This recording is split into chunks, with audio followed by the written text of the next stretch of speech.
संधारित्र और धारिता में आज हम लोग का टॉपिक है प्लेटों के बीच परावैद्युत पदार्थ रखने पर समांतर प्लेट संधारित्र की धारिता। समांतर प्लेट संधारित्र के बारे में कल हम लोग पढ़े थे, मतलब पिछले वीडियो में। उस समांतर प्लेट संधारित्र की धारिता क्या होता है? C बराबर होता है एप्सिलॉन नॉट A/D। ये क्या होता है? इसका क्षेत्रफल होता है प्लेटों का, D होता है दोनों के बीच की दूरी होता है ना। और इसके बीच में अगर पूरा परावैद्युत पदार्थ अगर रख दिया जाए तब संधारित्र की धारिता C के बराबर हो जाता है K एप्सिलॉन नॉट A/D। ठीक, अब कह रहा है कि अभी से इस टॉपिक में हम लोग यह जानेंगे कि इसके बीच में जो परावैद्युत पदार्थ रखा गया है वो थोड़ा सा रखना है, बीच में थोड़ा सा भाग। जब समांतर प्लेट संधारित्र के बीच के थोड़ा सा भाग में परावैद्युत पदार्थ रखेंगे तब उसकी धारिता क्या होगी, इसमें हम यहाँ पे ये जानेंगे। ठीक है, और इसके लिए सबसे पहले हम लोग एक अच्छा सा चित्र बनाते हैं। अच्छा सा चित्र बनाएंगे, ऐसे हो गया, ये हो गया। ठीक है, प्लस यहाँ प्लस होता है, यहाँ माइनस होता है। ठीक, यहाँ हम लोग प्लस की इसको कर सकते हैं, इसको माइनस की। इसके बीच में क्या करना है? छोटे से भाग में परावैद्युत पदार्थ रखना है। परावैद्युत पदार्थ रखना है। इधर वायु है, इधर वायु है, ये परावैद्युत पदार्थ है। इसका परावैद्युतांक क्या है? परावैद्युतांक इसका K है। क्या है? K। हम K यहाँ पर लिख दीजिए।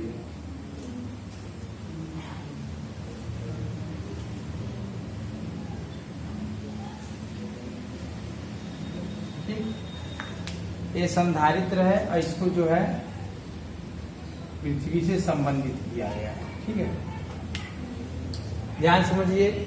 समांतर प्लेट संधारित्र है, इसमें दो प्लेटें होती है। प्लेटों का क्षेत्रफल A होता है, बीच की दूरी D है। पहले प्लेट पे धन आवेश, दूसरे प्लेट पर ऋण आवेश, दोनों चालक प्लेट हैं। ठीक, और इसके बीच में एक परावैद्युत पदार्थ रखा हुआ है, उसका परावैद्युतांक K है। और उस परावैद्युत पट्टी की जो मोटाई है वो T है। क्या है? T, मतलब T मोटाई क्या है उसको ऐसे समझो जैसे एक दीवार है और इसके साइड में एक दीवार है, बीच में मतलब T मोटाई का कोई पट्टी रखा हुआ है। ठीक, हम लोग थोड़ा सा स्टेटमेंट लिखते हैं, उसके बाद इसके सूत्र के धारिता हमें ज्ञात करना है। धारिता के सूत्र का निगमन करते हैं। ठीक, लिखिए। मान लीजिए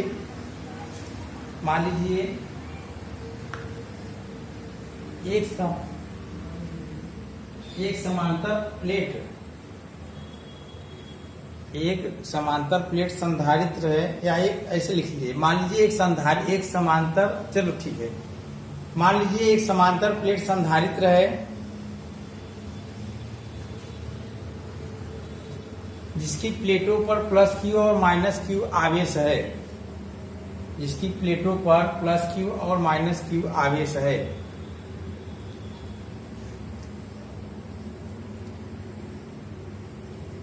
प्लेटों का क्षेत्रफल A है, कैपिटल A, और उनके बीच की दूरी D है,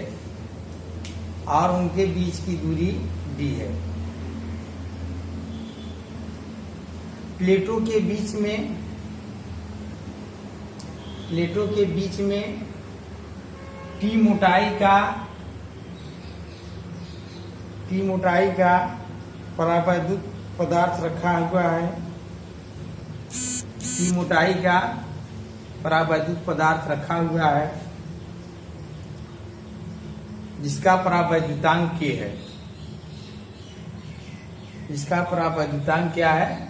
K है।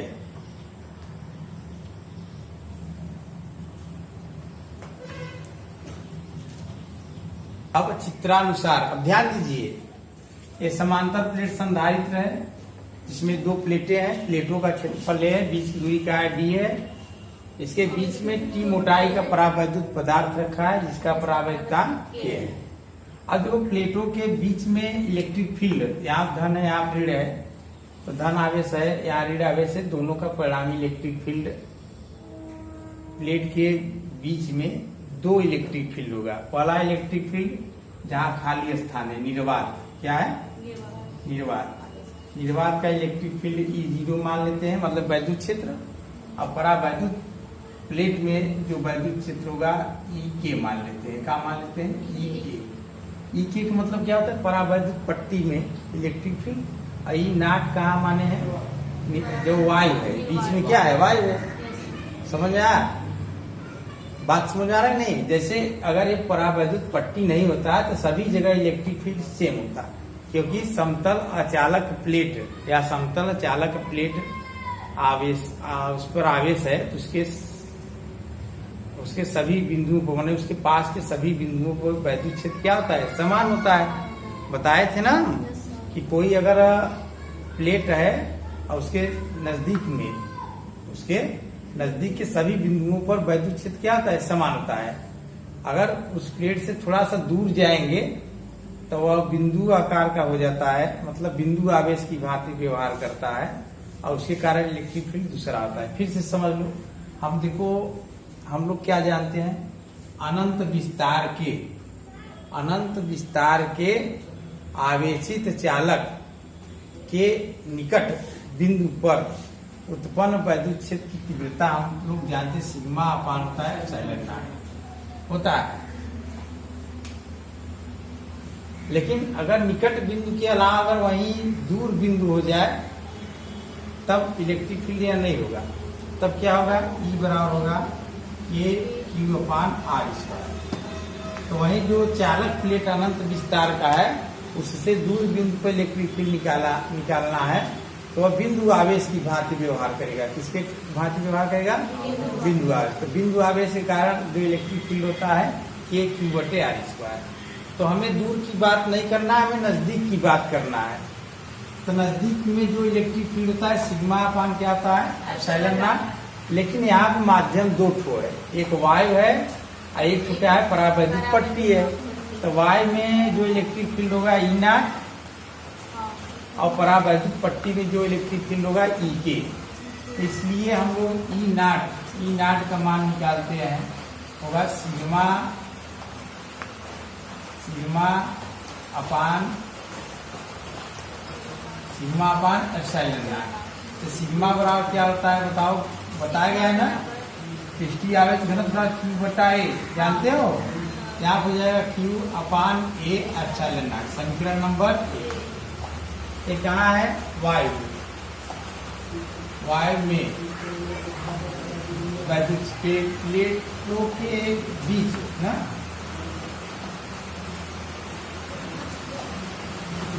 प्लेटों के बीच वायु, बीच के वायु में वैद्युत, ठीक, प्लेटों के बीच के वायु में वैद्युत क्षेत्र हो गया। अब प्लेटों के बीच परावैद्युत पदार्थ में वैद्युत क्षेत्र एक कितना होगा, EK हो जाएगा sigma upon K epsilon not. Sigma बराबर हो जाएगा K Q/A एप्सिलॉन नॉट। ये हो गया, अच्छा ये हो गया। ये समीकरण नंबर हो गया 2। क्या हो गया, अब इतना बात समझ आए नहीं। अब देखो जो इलेक्ट्रिक फील्ड होगा इस प्लेट के कारण भी होगा, इस प्लेट के कारण भी होगा, मतलब इस प्लेट के कारण भी वैद्युत क्षेत्र होगा, इस प्लेट के कारण भी होगा, जो परिणामी है। अब परावैद्युत पट्टी में भी जो वैद्युत क्षेत्र होगा इस प्लेट के कारण भी होगा और इस प्लेट के कारण भी होगा, उसका परिणामी वैद्युत क्षेत्र क्या है। यह सूत्र कहाँ से आता है, ध्यान एक चक्कर फिर से समझ लो।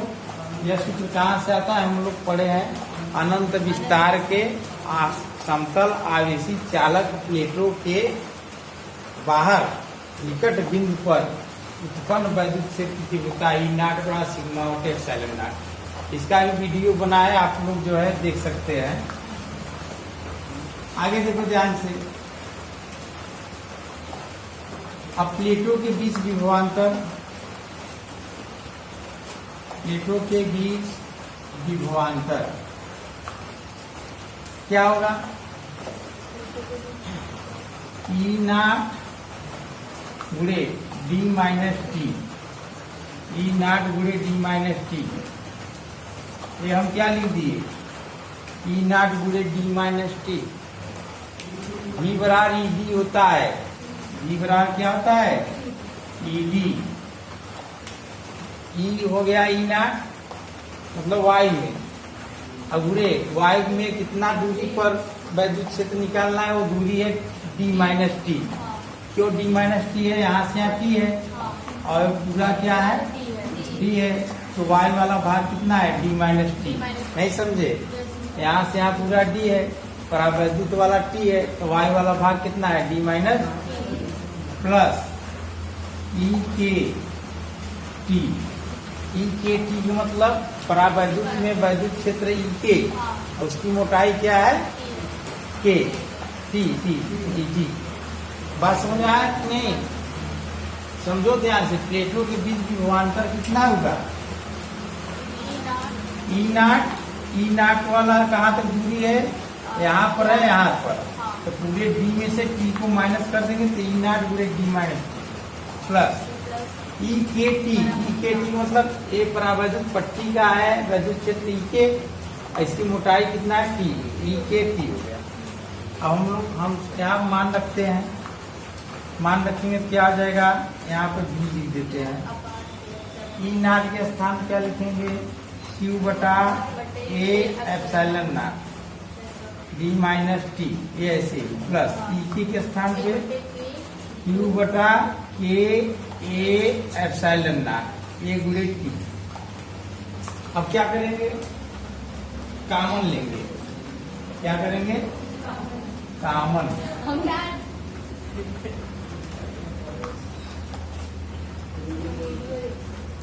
v बराबर कॉमन लेंगे कितना होगा, क्यू बटा ए एप्सिलॉन नॉट, दोनों में मैच कर रहा है ना, बचेगा क्या b माइनस टी। देखो ये कॉमन ले लिए, क्यू बटा ए एप्सिलॉन नॉट, क्यू बटा A epsilon not, d minus T plus T बटा के। ठीक है, ये हो गया v, क्या हो गया v।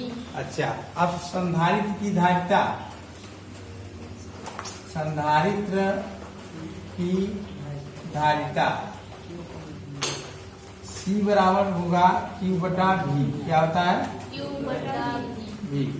C बराबर Q बटा V, V के स्थान क्या लिखेंगे,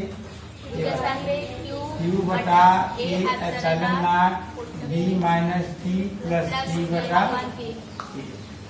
अब क्या होगा, C बराबर यह ऊपर चला जाएगा, Q A एप्सिलॉन नॉट बटे Q D माइनस T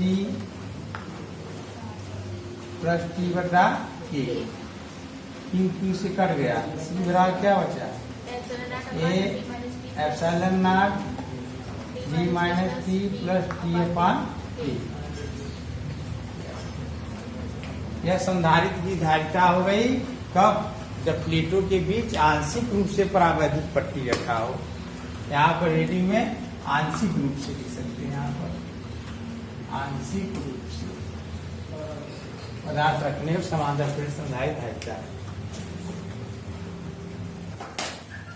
हाँ देखो, नोट नंबर 1, नोट नंबर पहला, जब बीच में परावैद्युत पट्टी नहीं रहेगा तब टी का मान कितना होगा, 0। कैसे 0 होगा, टी इतना है, इस पट्टी को काट कर छोटा कर दो तो टी और छोटा हो जाएगा, इस पट्टी को और छोटा करो तो टी और छोटा, पट्टी को हटा देंगे तो क्या हो जाएगा, टी बराबर 0। तो लिखो परावैद्युत पदार्थ 9, तब टी बराबर कितना आ जाएगा 0। तब सी बराबर हमारा क्या आ जाएगा epsilon naught A upon D minus T plus T upon K है ना। 0 करो सबको, कितना आ जाएगा डी माइनस 0 प्लस 0 बटा के कितना आया epsilon naught A upon D. ये कल आए जो बच्चा पिछला वीडियो नहीं देखा था उसका इसी में काम हो जाएगा। जैसे कि अगर परीक्षा में आ गया सी बराबर सिद्ध prove that C equal to epsilon naught A upon D, तो क्या करना है ए वाला पूरा डेरिवेशन करने के बाद वहां पे टी बराबर 0 लिख दोगे तो हो जाएगा। मतलब पूरा डेरिवेशन करने के बाद उसमें टी बराबर 0 रख देंगे तो हमारा जो आंसर आएगा वो हो गया। मतलब बीच में परावैद्युत पट्टी नहीं रहेगा, तब बीच में परावैद्युत पट्टी नहीं रहेगा तब समांतर प्लेट संधारित्र की धारिता सी बराबर epsilon naught A upon D. दूसरा, यदि परावैद्युत पदार्थ बीच के सभी स्थानों में हो,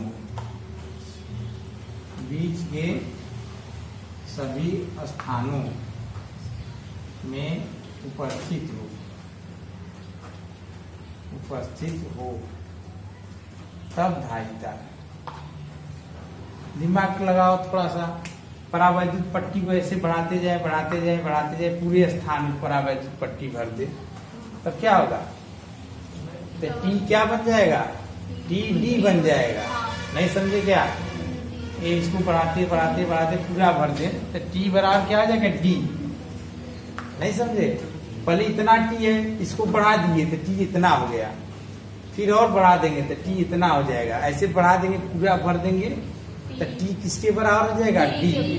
टी किसके बराबर हो जाएगा डी के, तो हो जाएगा वो तब पहले लिख दो टी बराबर डी, तब टी बराबर डी, टी बराबर डी। इसलिए सी बराबर तो कितना हो जाएगा epsilon naught A upon D minus T plus T upon K. टी की जगह डी लिखो, टी की जगह डी लिखेंगे कितना होगा बताओ epsilon naught A upon D minus D plus D बटा के ना। तो डी डी कैंसिल, सी बराबर epsilon naught A upon D बटा के और सी बराबर क्या आ जाएगा के epsilon naught A upon D. तो बीच में परावैद्युत पदार्थ रखने से संधारित्र की धारिता के epsilon naught A upon D. ये कौन सा संधारित्र है समांतर प्लेट संधारित्र ना। यहाँ के है तो हम यहाँ सी के लिख सकते हैं, तो सी बराबर सी के हो जाएगा। यहाँ पर सी बराबर क्या आ जाएगा नाम चेंज है उससे कोई मतलब, ये भी धारिता है, ये भी धारिता है, ये भी धारिता है। यह धारिता कब है जब बीच में वायु हो, यह धारिता कब है जब बीच में पूरा माध्यम हो। बात समझ में आया। चलो, और तीसरा है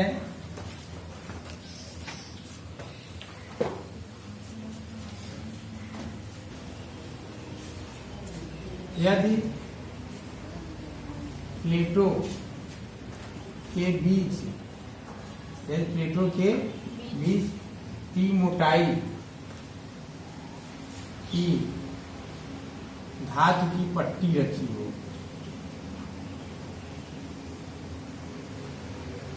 अब यहाँ क्या है धातु की पट्टी रखते हैं। टी मोटाई के जो परावैद्युत पदार्थ है वो धातु की हो, किसका हो धातु की। तो धातु के लिए के का मान कितना होता है अनंत, कितना होता है हाँ, ये पहले चैप्टर में हम दिखाए थे। धातु के लिए के का मान कितना होता है अनंत। तो सी कितना हो जाएगा हमारा epsilon naught A upon D minus T plus T बटा के स्थान क्या रखेंगे बताओ अनंत।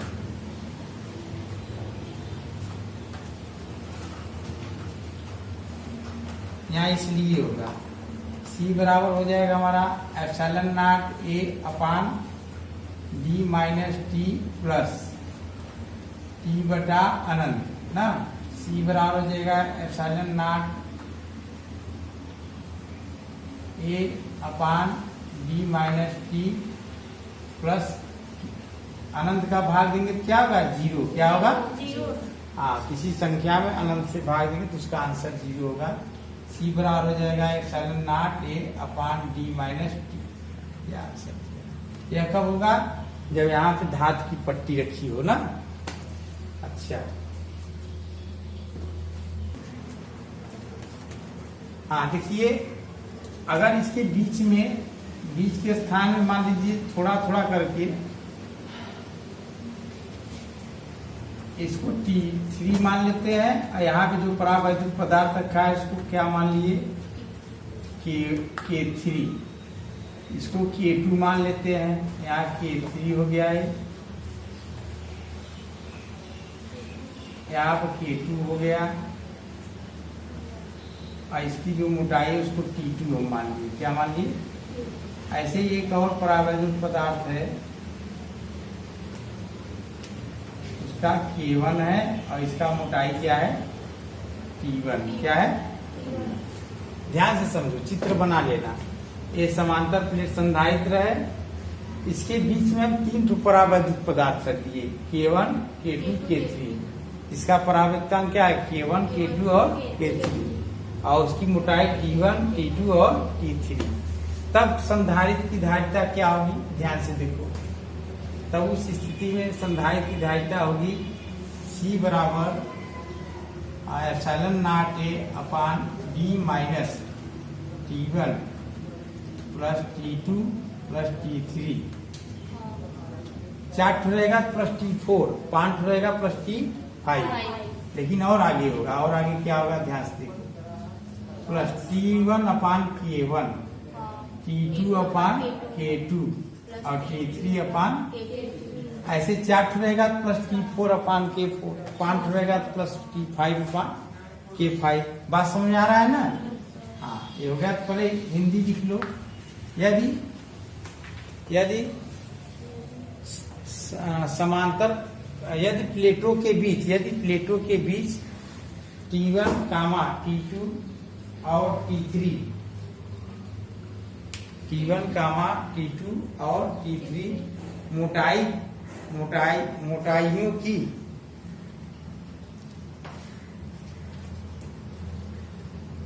परावैद्युत पदार्थ रखा जाए जिसकी परावैद्युतांक K1, K2 और K3 है। इसका परावैद्युतांक K1, K2 और K3। की धारिता C बराबर epsilon naught A upon D minus T1 plus T2 plus T3 plus T1 upon K1 plus T2 upon K2 plus T3 upon K3।